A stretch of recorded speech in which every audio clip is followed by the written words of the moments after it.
Hey guys, I got a comment on the channel saying that someone prefers the Sennheiser IE200 IEMs compared to the Simgot EM6Ls. So we're going to look at all the Sennheiser IEMs, the IE200, 600, 900 IEMs. The Sennheiser IE900s are like around $1,000. Okay, so we're going to be comparing a $1,000 IEM to about $120 IEM. So let's get started. This is what the Sennheiser IE900 looks like. It comes with all of this equipment. It's very extravagant, and sometimes you may wonder, like, what motivates me to make these videos? Because audio is serious. People are spending thousands of dollars and they're getting all this equipment. Look at all these. Look, we got some foams, some silicone ear tips, and all this crap. And here's the Simgot EM6Ls. You just get what you need and nothing else. We ain't trying to be super serious over here, people.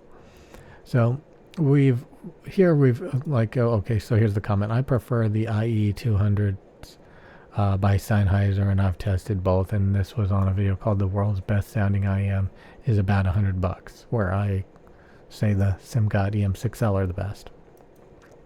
So we're going to go ahead and first look at the one that he said is better than the Simgot EM6L. So let's go ahead and bring in the Simgot EM6Ls in blue here. I'm going to change the color, something a little bit more visible. Okay, I guess these two colors are good enough. Some pink purple and some gold yellow orange color. We're going to flatten diffuse field, and we are going to bring in the target. What is the headphones supposed to be measured like? We're going to bring in the end game target. So right away, looking at both of these IEMs, we can see that they have very similar tuning in a lot of ways. The EM6L are warmer and bassier. They're more prominent in the mids, mid bass and sub bass. So you get more warmth, more body, more rumble with the Simgot EM6L over the Sennheiser IE200s. Mid range is upper, this region is the same. Once we get into the upper mids, we can see the upper mids are a lot more recessed on the IE200, which is excessive and tuned improperly. And then once we get into the treble, we can see the treble is a lot more colored. On the IE200, it has this huge 8K lump, this huge 12K cut, this huge 15K peak. So that's going to be a bit of harshness right there at that 15K peak. And the treble information is just really colored. It is really bad. That 8K peak, that 12K cut scoop, if you want to call it that. The EM6Ls are just a lot smoother compared to this wavy, wonky, piercing piece of crap. And then again, this is tuned improperly in the upper mids. It's pulled out way too much. So yeah, let's go ahead and what were we gonna do next? Get rid of the IE200s because that guy's clearly stupid, and we are going to get rid of them entirely and replace the Simgot color with them because I kind of liked that color. No, we could just use green. Okay. Actually, the IE600s are green. Okay, so we're going to use this color. We're going to bring in the IE600s. Okay, so the IE600s look to be, trying to achieve what the EM6L is doing. So, the IE600, I'm assuming, are more expensive than the IE200. And they have the same equivalent mids, mid-bass, and sub-bass now. We've got a bit of weird prominentity around 2K on the IE600. We can see they pulled up the upper mids to where they're supposed to be, but now it's got this wonky 6K cut, 7K peak, 8K cut, and then it kind of shoots through the roof. So this is very shimmery and very deteriorated on the IE600 in the upper mids and treble. And then we've got this weird 2K, 1.5K lump. So they're getting closer to the EM6L, but they're still not as good. So let's get rid of the IE600 and bring in the IE900. Okay. So what's happening here is we could see they have now achieved identical bass and mids and mid bass, because that's how it's supposed to be. The mid range here is the same, and the treble is the same here, but there is this horrible 15K peak on the IE900. So the IE900 is like $1,000, okay? And the two main deviations from the EM6L and the IE900 is this scoop here at 3K and this piercing 15K.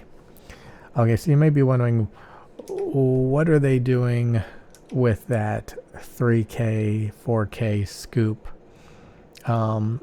Give me 1 second. We can discuss this.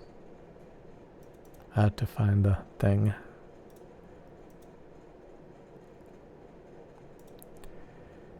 Okay, almost got it all set up. Okay.